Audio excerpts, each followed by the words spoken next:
Good morning, board members, Lahontan staff, and the public. Welcome to the regular meeting of the Lahontan Regional Water Quality Control Board.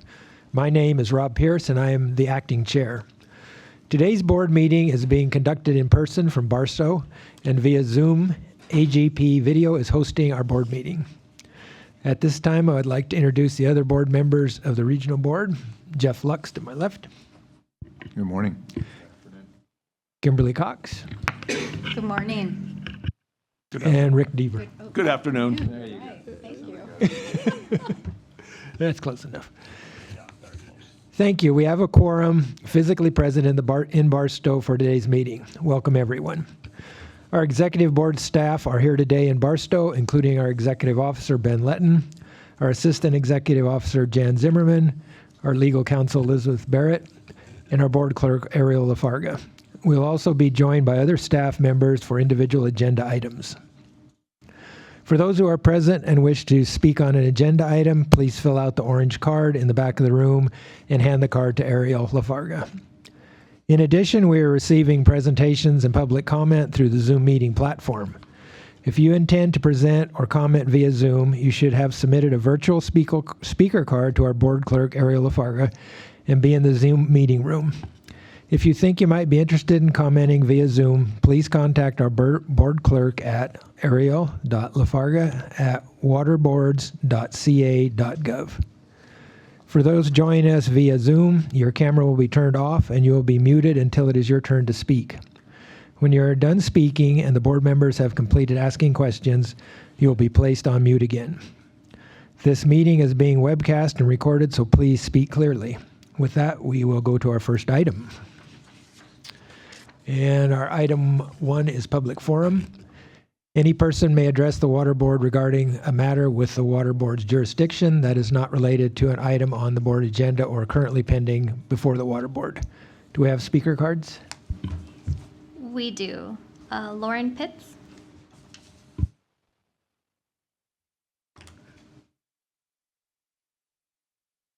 Good afternoon, board. My name is Lauren Pitts. I live at 245. You got to turn it on.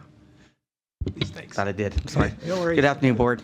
My name is Lauren Pitts. I live at 2445 Community Boulevard in Hinckley. This is my third time being here.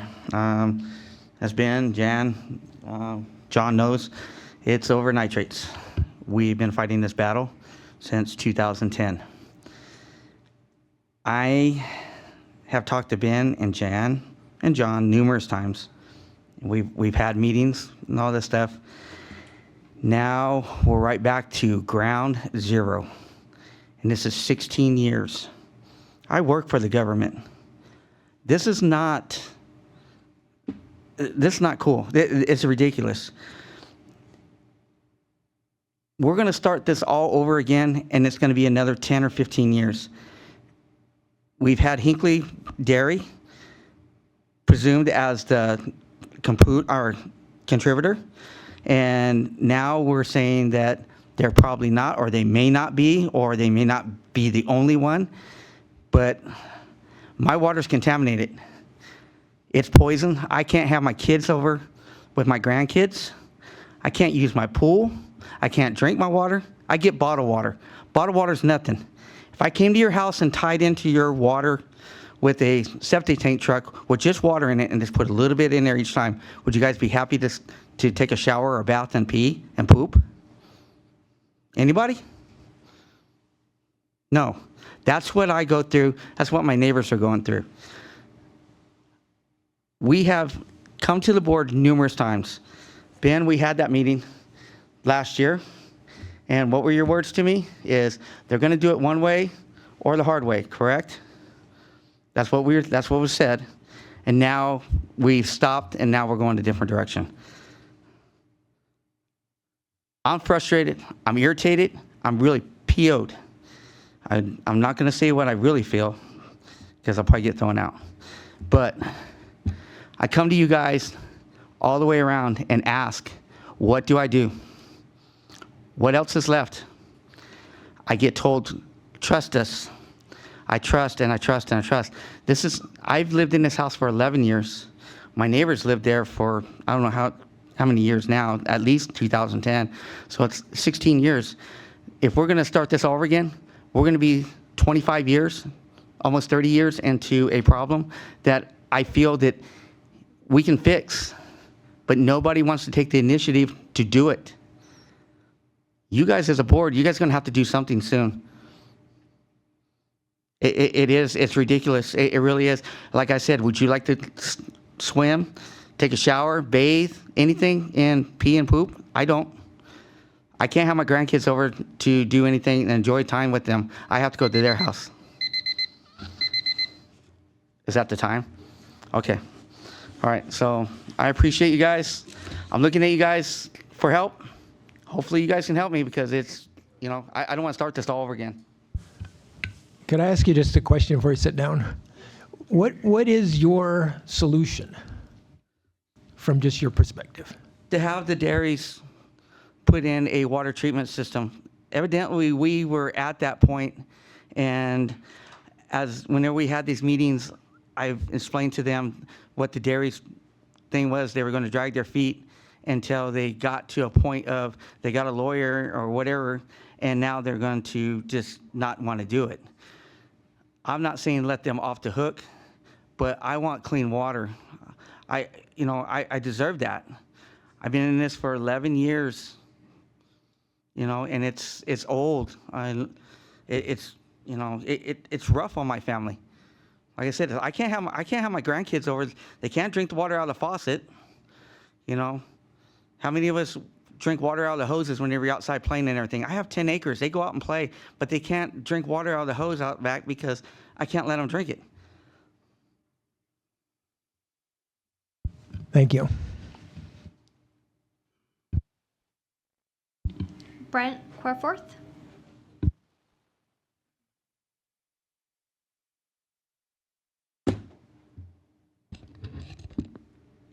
This operate on a button? It's on. My name is Brent Corforth. My address is 24661 Community Boulevard, 24615 Community Boulevard, and two other parcels without addresses. And I've been there since 2001. Was made aware of the situation when Lisa Dernbach was employed with Lahontan and informing me that the nitrates are worse than the chromium-6, and there's no meetings dedicated to the nitrates like there are for the chromium-6, which PG&E is dealing with. And as my neighbor Lauren Pitts said, that last year, the meeting that we were invited to in the Victorville office, when Ben was present, and Jan Zimmerman and a few others, we were promised filtration systems on our wellheads, something of quality, nothing cheap, and that all went away, just like a light switch, switched off, and I'm not bright enough to understand why, or I never was told why. And also, a local meeting in Hinckley, the 29th of January of this year. I was very frustrated at that meeting, and in the result of my frustrations, Jan Zimmerman threatened me with, if I ever disrespect her again, I'll be removed from the meeting. Well, I don't know how to say what even nicely and be disrespectful or hurt feelings to the people in charge. We're being ignored. And by the Lahontan Water Board personnel in charge, and I say it's misleading, if not blatant lies to us. I've been told by Ben Letton to be patient for a long time. Be patient. Jan Zimmerman tells me, trust us. Do not trust the dairy. Do not listen to the dairy. They cannot be trusted. Trust us. And I look at it, my opinion, that is just to get me off their back so they can channel this in the direction that they want it to go, which is keeping me and my neighbor and his family and others from knowing what's really going on behind the scenes. And 5 minutes will barely scratch the surface of what's going on here. And you guys there, I believe, are there Ben's boss and Jan's boss and on down. And when I was here, I think it was April of 24, my first time. This is my second time.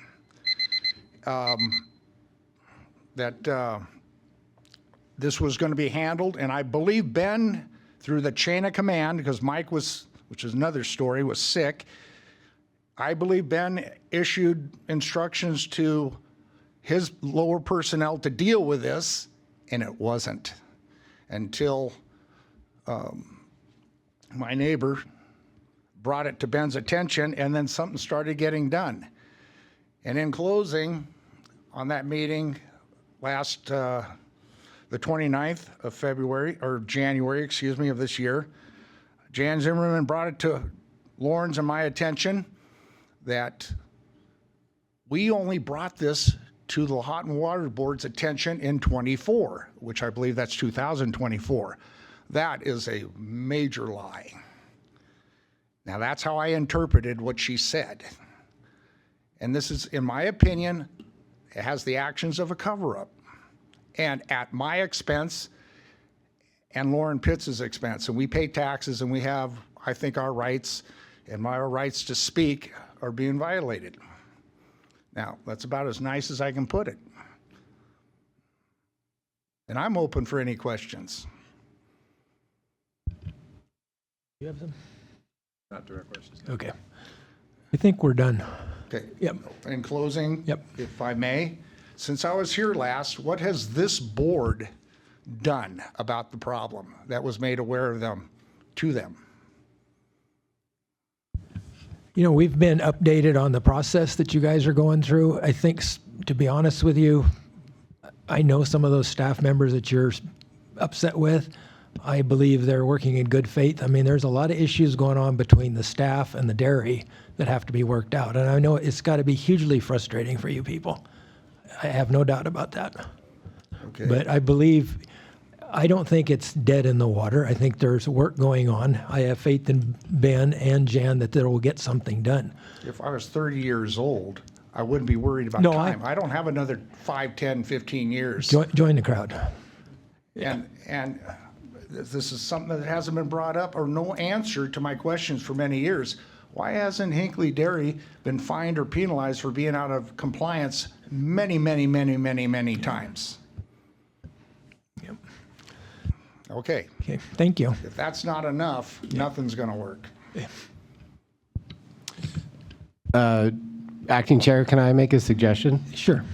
I think that this conversation, we should bring it back to the board, perhaps in an informational item at a future board meeting where the Hinckley Dairy can also be present as the discharger. There has been a lot of work that's gone on since April 2024, and it's probably not at the pace that Mr. Corforth and Mr. Pitts would like, but we have been making slow progress, including discussions with the dairy. But I think it would be fruitful to bring it back to the board at a future board meeting where Lauren and Brent get to provide their perspective. We can hear from the dairy. You can get further update on work that we've been doing, and we can maybe start to unpack some strategies moving forward. Sounds perfect. Okay. We have no other public. With that, we'll move on to item 2, the board meeting minutes. The Water Board will consider adopting the minutes of the regular meeting of November 5th, 2025. Are there any motions? I'll move approval. There's a second? Second. It's been moved and seconded to approve the minutes. Item 3 is the reports by the Water Board. Oh, sorry, vote, yep. Jeff? Aye. I vote aye. Aye. Aye. There we go.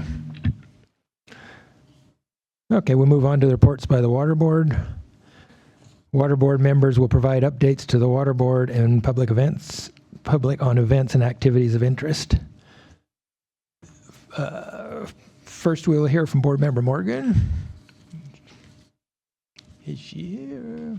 She's on Good Zoom. afternoon. Happy Hey. to be able to join you virtually. Apologize I was not able to be there in person. Was really hoping that I was able to make the trip this There time. she is. Let's see what is all happening through the state. So a few things. So each year the state board we have a discussion on our annual priorities. And so on February 3rd, we held this discussion. It was a little bit different than normal. So this year, what we did, we talked about how to revise our plan. So we have basically a priority plan that we put forth. And so we talked about that along with our strategic work plan. What ends up happening is this document ends up being in the teens. It ends up being a pretty big plan, a lot of information in there. And however, we don't include what is our core workload. And so we really talked about how can we revise this plan, include the core workload, but include that as an appendix, and then really shorten down what is the water board staff working on as priority projects. So it really speaks more to the public and really lets everyone know what our focus is on I'm going to call it a priority project, and so that you can see here's the work that we're doing above our core workload each year. And then if you want to dive more into the ongoing core workload and how that is going, you can look further down into the appendix. So we're looking at making that to be more for us internally and externally, a more usable document. Let's see here. So speaking to the Sacramento Delta update to the Bay Delta plan, on January 28th, 29th, and 30th, the State Water Board held a public hearing. So it's a 3-day hearing we held in Sacramento to receive comments on the December 2025 revised draft updates and on Chapter 13 of the draft staff report. So written comments were due at the beginning of this month on February 2nd. So staff have taken in all of those comments on both the written that were received and as well as those that were received orally during the hearing. They're going to be preparing a final draft report of the plan and of their staff report. Both of those will be available for public review and comment before staff bring them back for consideration by adoption by the State Water Board at a future board meeting. So another item that the State Water Board staff have been working on is the Clean Water Act Section 303D list portion of the 2026 California Integrated Report. Lahontan was included in this year's cycle. And so on February 3rd, the State Water Board did adopt the updated 303D list. More information can be found on the State Water Board's program webpage. So last year, on January 22nd, the State Water Board adopted a policy for standardization of the cost reporting and municipal stormwater permits. So staff are developing an online reporting portal for permittees, and so something's standardized so that everything can be uploaded online. That portal is going to be launched this month. Staff also prepared a guidance document so to go along with the reporting portal. So let's see here.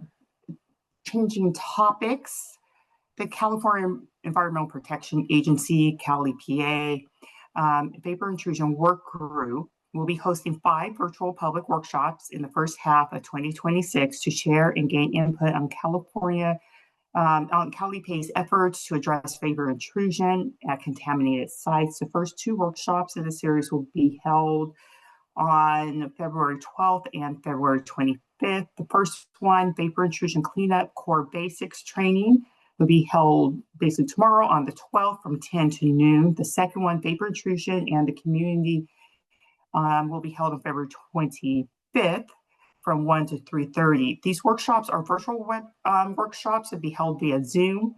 You do need to register prior to the workshops, and information is on the State Water Board's Vapor Intrusion webpage.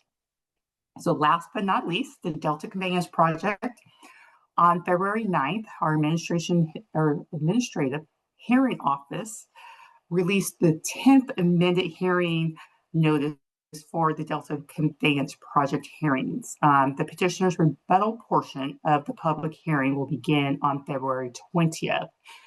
And so I believe that is, yes, so the end of next week, for next Friday, and continue on February 23rd, 24th, 25th, and into March. So that concludes the report for this month. As always, many different things happening, and I'm here if there are any questions. Thank you, Morgan. Board Member Jeff, do you have any questions? Just one. Thanks very much for that. My question is on the Clean Water Act 303D listing. You said Lahontan was part of that.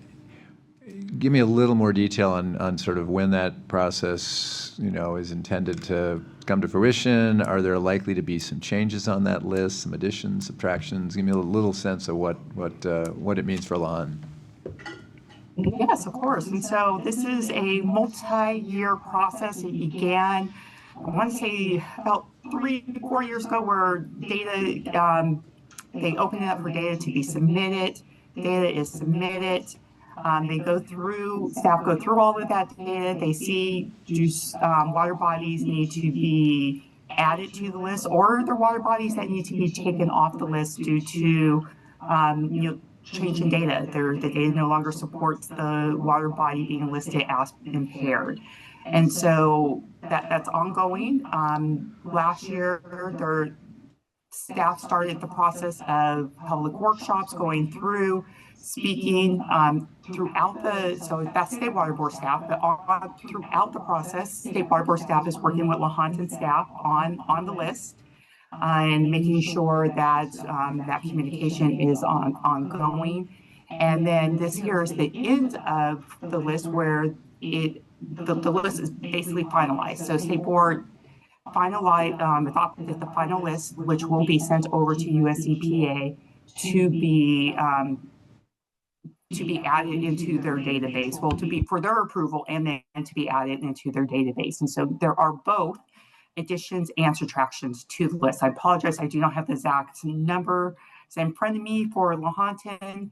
And so it's a 3-year cycle unless there are specific water bodies or specific concerns where Lahontan can then ask to go out of cycle for a specific area or a specific water body to be considered out of cycle for various reasons. Thanks.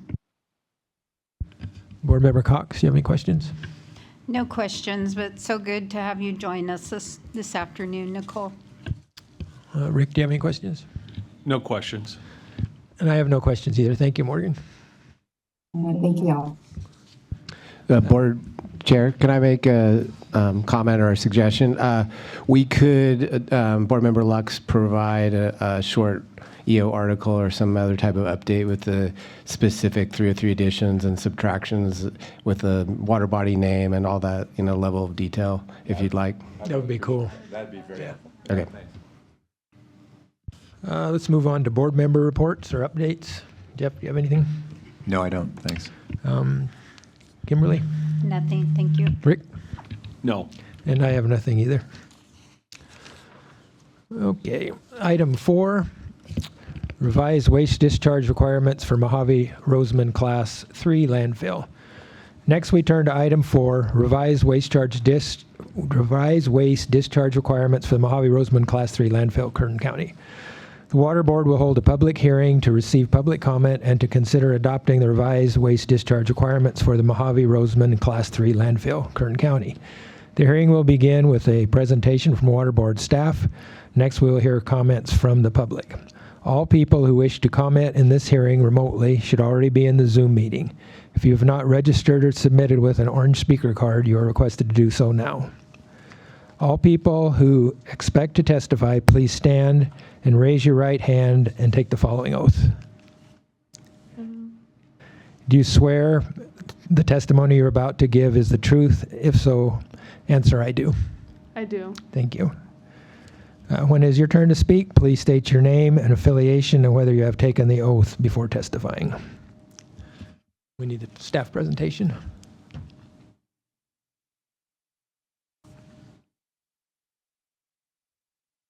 Good afternoon, board members and members of the public. My name is Tiara Crucius, and I'm an engineering geologist in our Victorville office. I am here to discuss the new corrective action program and revised waste discharge requirements for the Kern County Public Works Department Mojave-Rosamond Class 3 Recycling and Sanitary Landfill in Kern County. The revision to the waste discharge requirements will include an update to the monitoring and reporting program, proposing to establish requirements for construction of Phase 2A, 2B, and 2C expansion, a corrective action program for a release to groundwater, an engineered alternative liner system for Phase 2A, 2B, and 2C, and to provide general updates based on current site conditions. Next slide. Here is a list of topics that I will be covering: the facility location and history, a release to groundwater, the proposed corrective action program, the Phase 2A, 2B, and 2C expansion, an engineered alternative liner system, and our recommendation. Here is the general vicinity of the Mojave-Rosamond landfill. It is located in the western portion of the Mojave Desert on Silver Queen Road, approximately 4 miles southeast of the unincorporated community of Mojave, 9 miles northeast of the unincorporated community of Rosamond, and about 1 mile east from State Route 14 in Kern County. Next slide. Here is a summarized timeline of notable events at this landfill. Waste discharge requirements were issued in 1972, and Phase 1, an unlined landfill cell, began receiving waste in 1973. Groundwater monitoring was initiated in 1989. In 1996, a release of volatile organic compounds was identified and an evaluation monitoring program was implemented. In 1997, one evaluation monitoring program well was installed down gradient of the landfill Phase 1. In 2003, a landfill gas feasibility study was conducted to assess the possible impact of landfill gas on the groundwater. During the investigation, headspace samples were collected from groundwater monitoring wells and lysimeters. In 2007, the Water Board issued revised waste discharge requirements that required the discharger to update the evaluation monitoring program. In 2010, Mojave-Rosamond evaluated the extent of landfill gas contribution of volatile organic compounds to groundwater and modeled the migration of the impacted groundwater. In 2012, the evaluation monitoring program was updated and a corrective action program was developed and implemented. In 2025, the discharger submitted a design plan for the proposed construction of Phase 2A, 2B, and 2C. Next slide.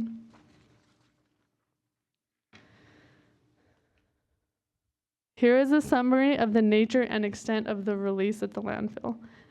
The groundwater is impacted primarily by volatile organic compounds, tetrachloroethene, also known as PCE, which is the plume map shown on the current slide, and dichloro-difluoromethane, also known as Freon 12, which is the plume map that we'll show on the next slide, both at Phase 1. In the figure for PCE, the purple, green, yellow, and orange lines show the down gradient extent of the impacted groundwater that extends approximately 500 feet north of the waste management unit. The concentration limits decrease as shown in the figure, with the purple line indicating higher concentrations near the center of the landfill, and the orange line indicating lower concentrations near the most down gradient wells, as shown on the red dots. The highest detected concentration of PCE with 0.7 micrograms per liter and has generally not exceeded the 0.5 micrograms per liter concentration since October 1989. Previous investigations have indicated that the release is from landfill gas migration. The blue dot is the location of the background well, and the green dot is the location of the compliance well. Next slide. This slide includes the plume map for dichloro-difluoromethane, also known as Freon 12.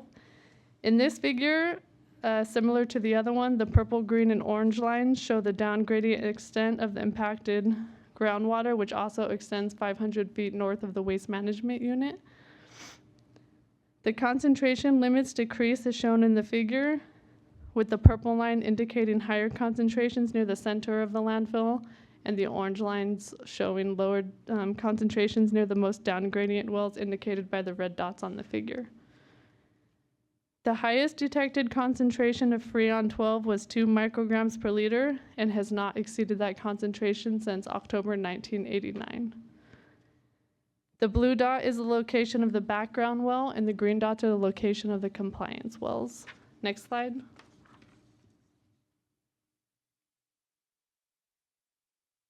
Kern County Public Works Department has proposed a corrective action program that was developed in 2012. It consists of monitored natural attenuation, drainage controls, and diversion programs. The discharger has been implementing the corrective action program since 2012, and since that implementation, concentrations of volatile organic compounds have decreased. Monitored natural attenuation allows natural processes to degrade contaminants in the unsaturated zone and groundwater, which include biological degradation and natural dilution. The Mojave-Rosamond landfill includes drainage berms, ditches, and sumps that are designed to minimize erosion, ponding, and infiltration in applicable areas.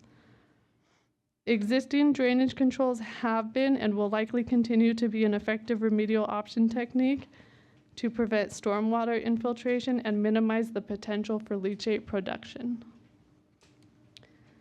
The Mojave-Rosamond landfill includes an area dedicated to the diversion of recyclable materials, including green waste. These items are collected and stockpiled in designated areas, generally within secondary containment, and recycled off-site. The existing diversion program will continue to be an effective remedial option to reduce the volume and waste in the landfill, therefore reducing the leachate. The Mojave-Rosamond landfill includes an area,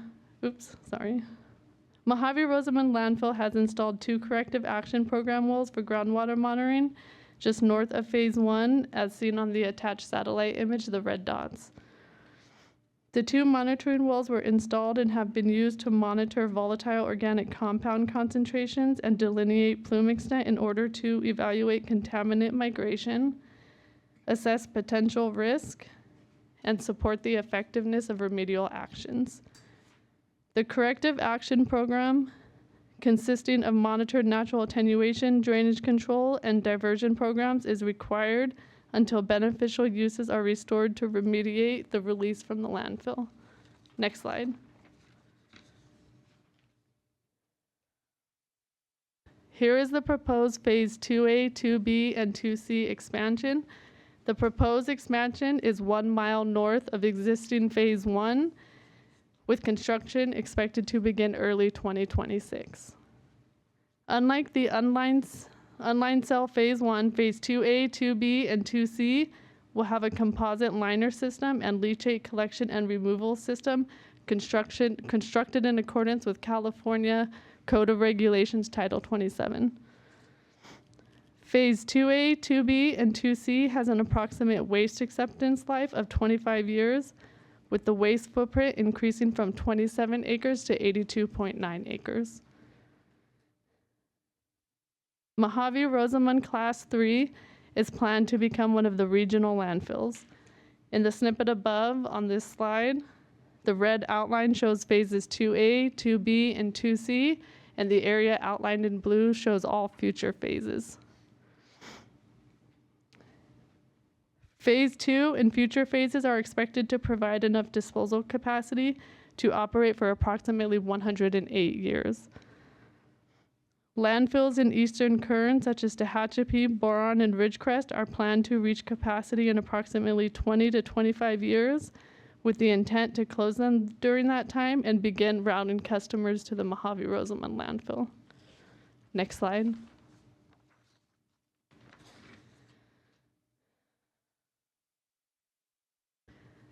California Code of Regulations Title 27 includes prescriptive standards for waste management unit construction and allows for engineered alternatives to such standards. The discharger must demonstrate the construction or prescriptive standard is not feasible and that the engineered alternative is consistent with the performance goal of the prescriptive standard and affords equivalent protection against water quality impairment. The discharger submitted an alternative liner proposal on the design plan and in accordance with California Code of Regulations Title 27. Here is the engineered liner system proposed for the Phase 2A, 2B, and 2C landfill expansion cell construction. The liner system to be constructed from bottom up, with the prepared subgrade on the bottom, the 40 mil high-density polyethylene overlying the subgrade, then the geosynthetic clay liner, a 60 mil high-density polyethylene geomembrane, the drainage geocomposite, and a protective soil cover. The drainage geocomposite is an alternative to the leachate collection removal system design rather than the prescriptive drainage gravel. The high-density polyethylene drainage geocomposite that allows leakage to the leachate collection removal system is sandwiched between two non-woven geotextile layers. The drainage layer and lateral pipes will both collect and convey the accumulated leachate. The Phase 2A, 2B, and 2C sump will be equipped with a pan lysimeter to monitor for potential leaks. Next slide. Water Board staff recommend the adoption of the revised waste discharge requirements and corrective action at the Mojave-Rosamond recycling and sanitary landfill that will establish requirements for the proposed construction of Phase 2A, 2B, and 2C, the proposed corrective action program, the proposed engineered alternative liner system for Phase 2A, 2B, and 2C. Next slide. That concludes the presentation. Thank you. I'll now turn it back to Acting Chair Pierce. Thank you, Tara. Do we have any public comment? No. You said no? Okay, then we'll just go to questions. Board Member Jeff? Yeah, thanks, Rob. I've just got two, both I think pretty easy. On slide 8 and in the report, you mentioned the beneficial uses that the proposed corrective action program for the Freon 12 and PCE are supposed to get us to. What are those beneficial uses for the groundwater? I'll have to look at the board order, and then I'll get back to you on that. Okay. It's in the board order. Just kind of yeah. curious, because we're not talking drinking water here. I mean, I don't know. Oh, no. I'm just curious as to what. The what groundwater quality, yes. Yeah. And then the next slide, actually, slide 9. I'm just curious, because I don't perhaps understand how landfill expansions completely work, but they jumped a mile north from where they're working today.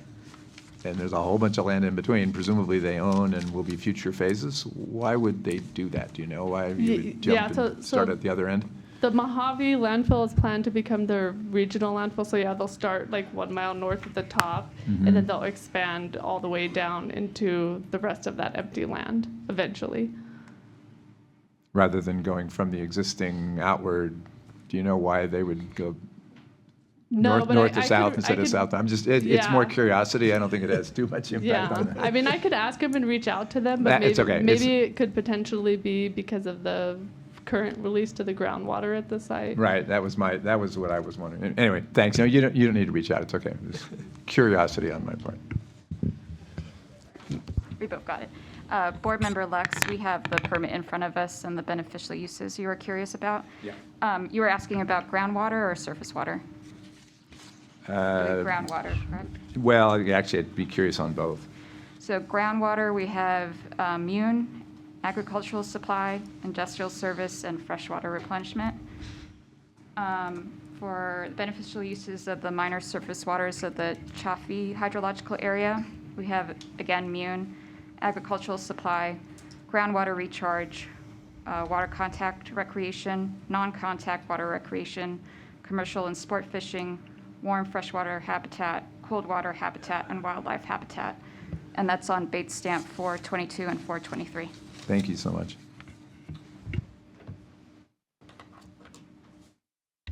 Are you through? Yeah. Yep, okay. Board Member Cox, do you have questions? Thank you. Just for perspective, what is the size in acres of the expansion area? For the 200, or for 2A, phase 2A, 2B. 2B, and 2C? Uh-huh. Okay, so that one, the waste footprint, it was from 40 acres to 82.9 acres. But ultimately, for phase 2 and phase 1, it'll be increasing from the 27 acres to 253 acres. That's for phase 1 and phase 2. Okay. And then, is there no requirement for any kind of a system to collect the methane gas from this? They do have that requirement, but I believe that's under Cal Recycle. Okay, thank you. Board Member Deaver? Great presentation. I just have one question. When will phase 1 be finished and not being used anymore and move on to 2A? That one, I believe they mentioned, was by 2028. 2028. They'll start the closure process for phase 1. Right, thank you. Yeah. And I have no questions. Thank you very much. Thank you. And with that, we'll close the hearing. Do we need to have any discussion, or can we go to the board or the vote? Good. Comfortable? Okay. Do we have a motion to,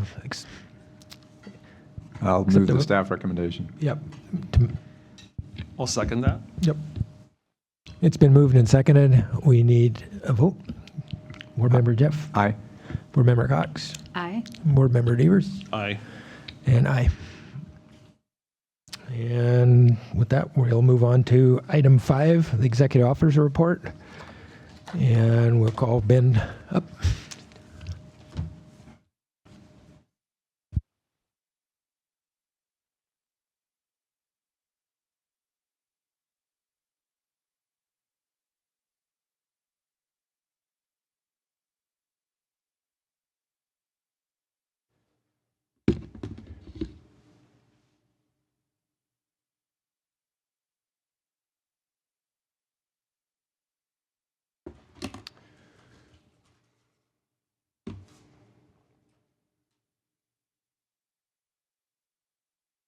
Good afternoon, members of the board, the public, and staff. My name is Ben Letton. I'm the executive officer, and I will be presenting to you item 5, the executive officer's report.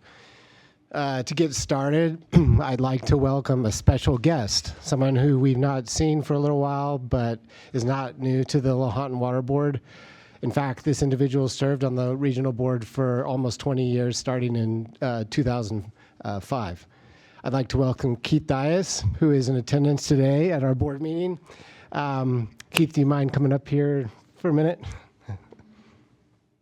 So we have a tradition here at the Lahontan Water Board to recognize exceptional service of our board members with a resolution, which I have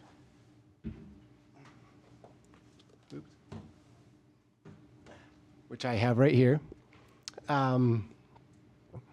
And I'd like Jan to start us off by reading a copy of the resolution. Hi, Keith. Hi, Jen.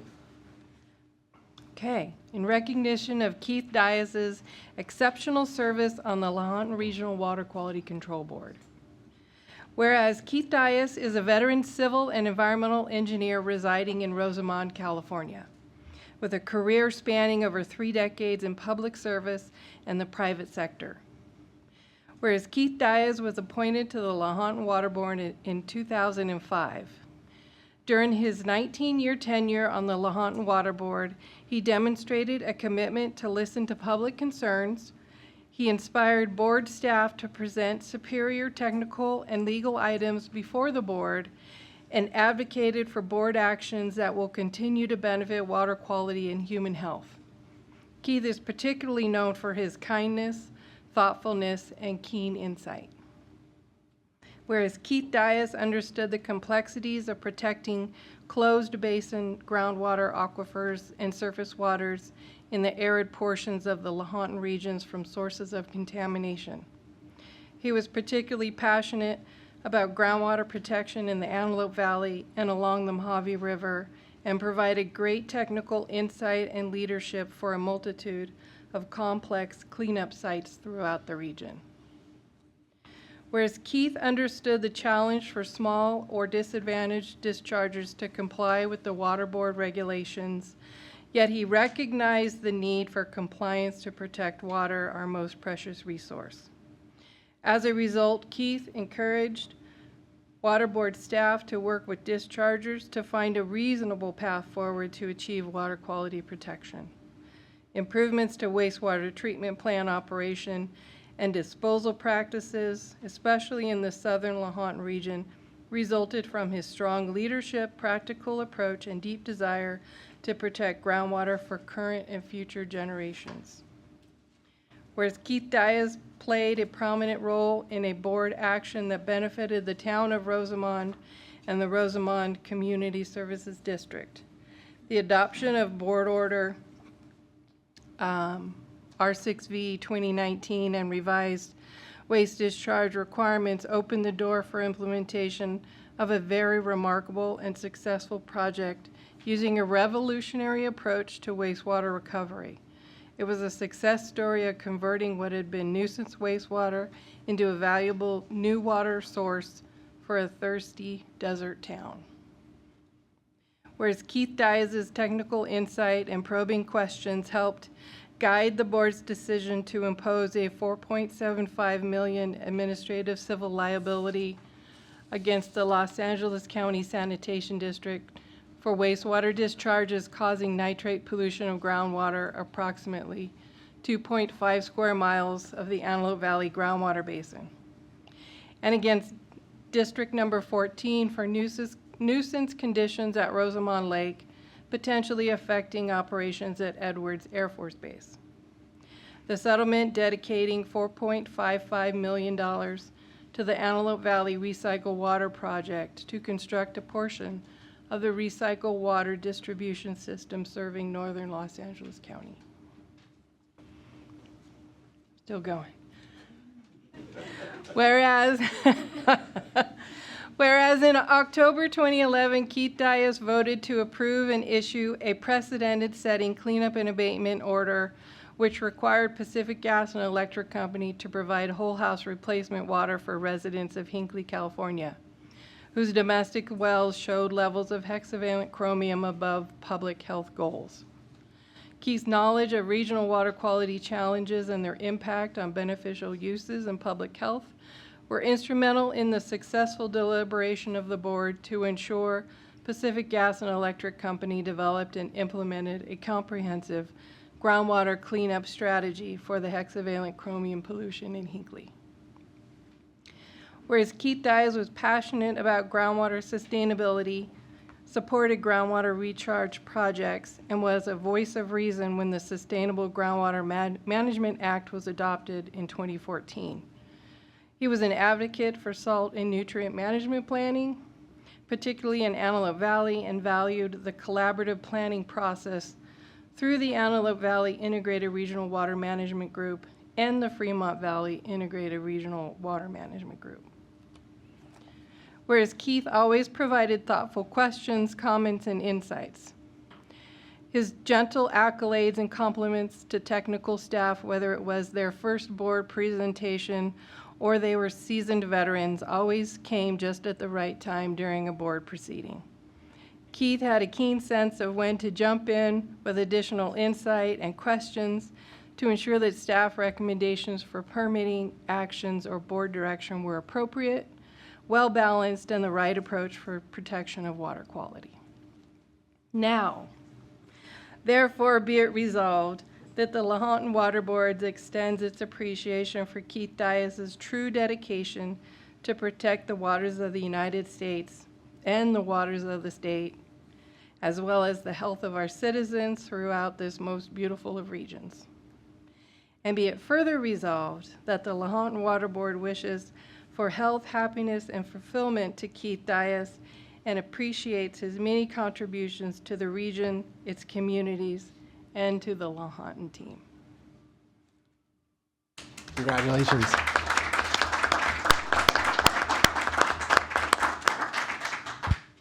Thank you so much, Keith. We really appreciate your service. We appreciate you. Would you like to say anything? Certainly.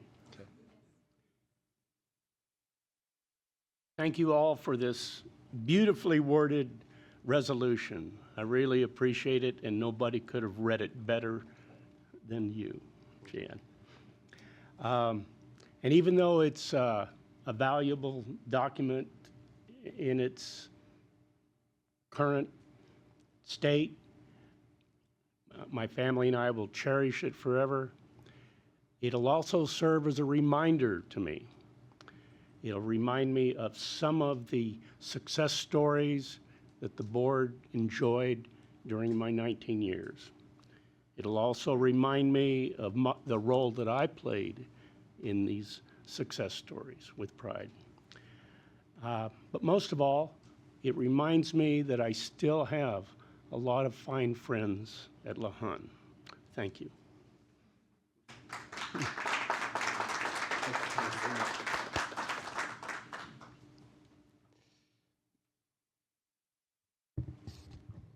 All right. To continue on with some awards,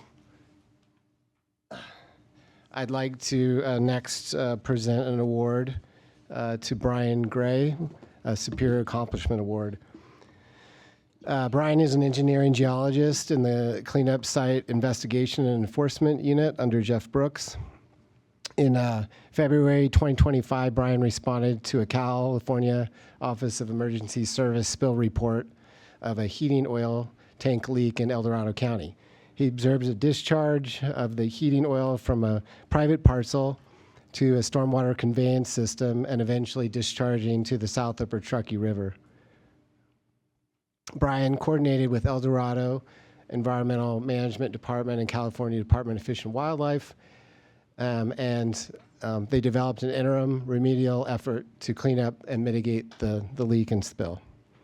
Once it was determined that the heating oil tank was present on the property and the property owner did not have the financial means to pay for the cleanup effort, Brian helped to determine estimates for the cleanup costs and then assumed lead agency role by opening up a site cleanup program case and pursuing Tier 1 cleanup and abatement account funding. The funds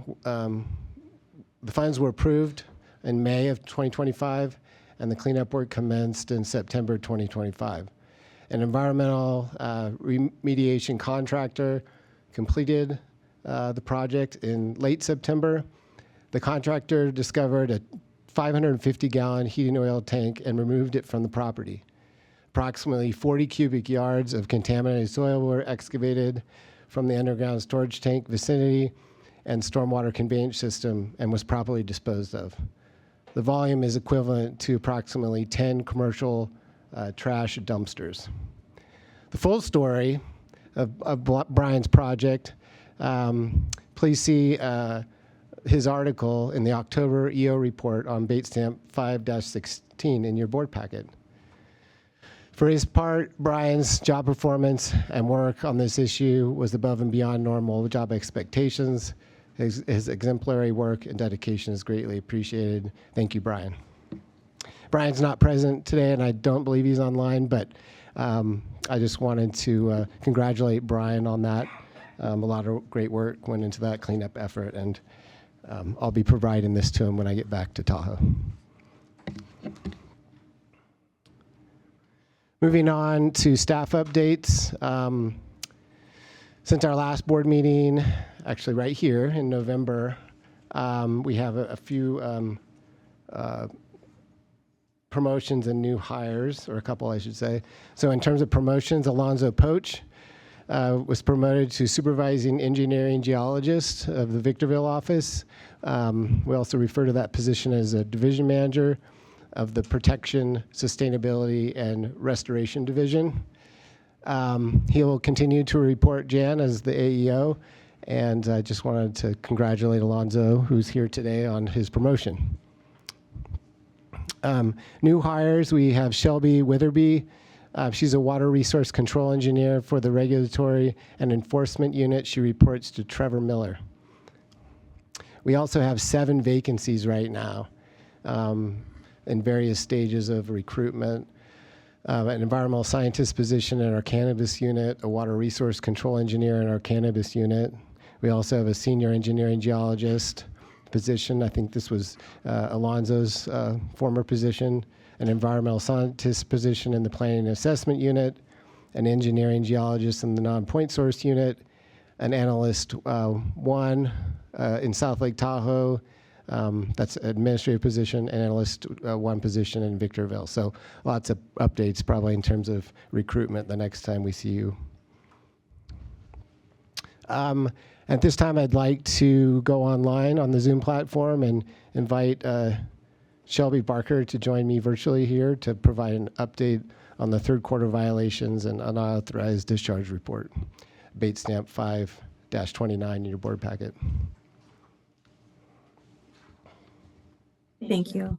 And first I will apologize for not being there in person. I do live local, but recovering from ankle surgery, so mobility is not exactly my friend right now. Good afternoon, Acting Chair Pierce and fellow board members. My name is Shelby Barker, and I'm a Senior Engineering Geologist, Technical Specialist, and the Enforcement Coordinator for the Lahontan region. On bait stamps 5-29 through 5-52 of your packet, you will find the third quarter 2025 violations and unauthorized discharges report and the associated summary article. There were 349 violations reported during third quarter 2025, which I'm sure caught your attention, as that is significantly more violations reported than other recent violation reports. That increase is due to a September 1st, 2025 deadline for dischargers previously enrolled in the prior version of the statewide construction general permit to either enroll under the latest 2022 version of that construction general permit or submit a notice of termination to terminate that permit coverage. Following that deadline, State Water Resource Control Board had issued 223 notices of violation to dischargers that had not either terminated their coverage or enrolled under that new permit. Additionally, State Board had issued 97 notices of violation to enrollees under the new 2022 construction general permit or the industrial general permit for failure to submit their 24-25 annual report. And that annual report was also due September of 2025. Beyond those, the remainder of the violations in that report, those 31 violations were issued by the Lahontan region. Of those 31 violations, 11 were unauthorized discharges at unregulated facilities, and cleanup activities at each of those incidents have been either completed or are in progress to complete cleanup. And the status and associated enforcement actions for each of these violations are included in the violations report. Additionally, as noted in the summary article, we had 2 formal enforcement actions that were finalized during third quarter 2025. Both actions were settled administrative civil liabilities, or ACLs, and were detailed in an article provided in the August 2025 Executive Officers Report, as well as summarized to the board during the Executive Officers Report item at the November 2025 board meeting. So I'm not going to go into too much detail, but since it was mentioned there, I will just provide a really quick summary refresher for those. The first one was we did have a settlement reached with Stonebridge Properties LLC and Tiger Construction for violations of the construction general permit at their project Cold Stream Plant Community up in Truckee. That total liability for the ACL was $917,199, of which $472,199 was remitted to the State Water Pollution Cleanup and Abatement account, and the remaining $445,000 will be permanently suspended upon completion of a Donner Creek Restoration Supplemental Environmental Project, or SEP. The other ACL was also a settlement It was with Caltrans and North Tahoe Public Utility District for a July 2024 incident that had resulted in the discharge of 85,000 gallons of untreated raw sewage to Lake Tahoe. The total liability for that ACL was $850,000, of which $5,000 of that has been remitted to the State Water Pollution Cleanup and Abatement account, and the remaining $845,000 will be permanently suspended upon completion of the Sea Climb Beach SEP. In this case, the SEP did exceed the 50% of liability, and we did receive approval by the Director of State Board's Office of Enforcement for that higher percentage, as this SEP does directly benefit a severely disadvantaged community. And that's it for my updates. I appreciate your time, and we'll answer any questions you may have.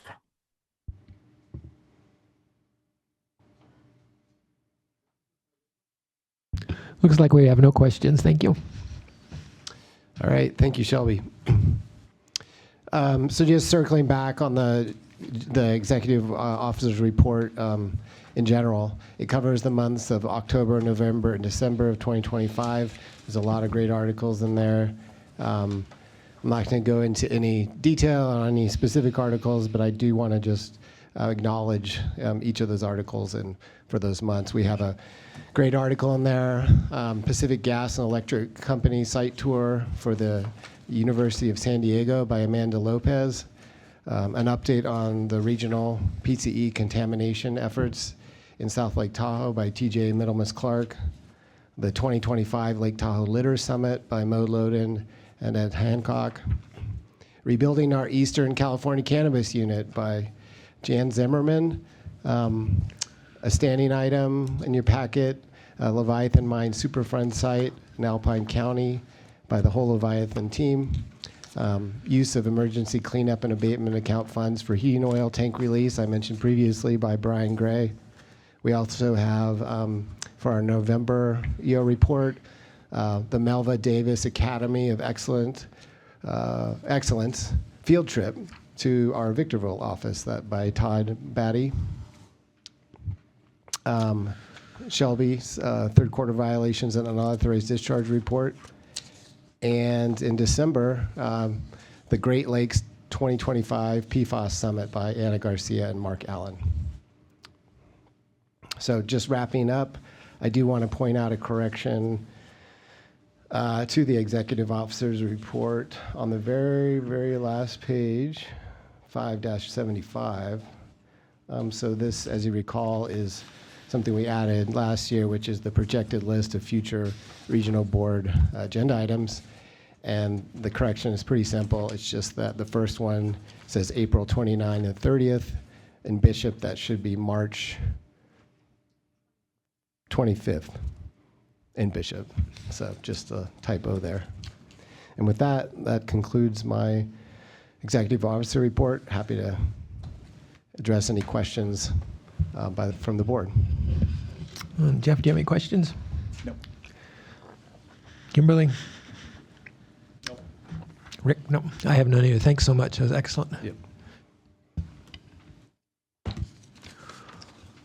So we're going to move on to item 6.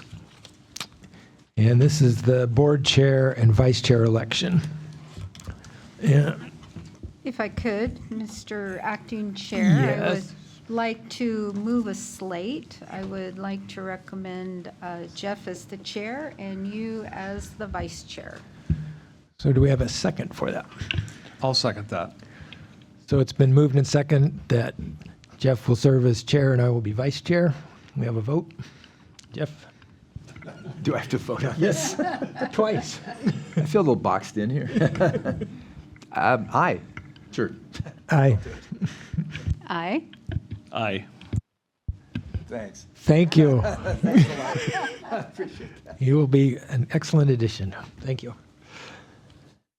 And we're not going to have item 7 is closed session. We're not going to have that. So with that, I'm going to close the meeting out, and I want to thank everyone for your participation today, and the regular meeting of the board is adjourned. Thank you.